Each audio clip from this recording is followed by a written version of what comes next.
এবার মঙ্গলবার ওকে জিজ্ঞেস করো যে শনিটা কি করলে কাটবে। বললেন কি করে কাটবে শনি?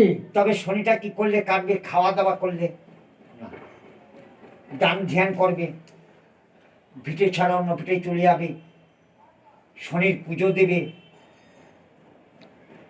শনির পুজো দিতে হবে এক মাসে 1, 2, 3 এক মাসে পরপর 3টে শনির পুজো দেবেন।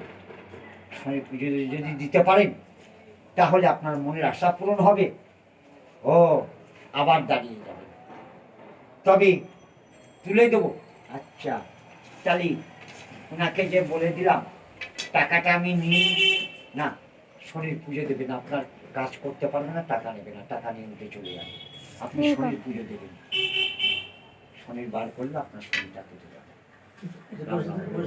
টাকা নিয়ে চলবে না। টাকাটা নিই কি ও আর ছবি করো না বাবা।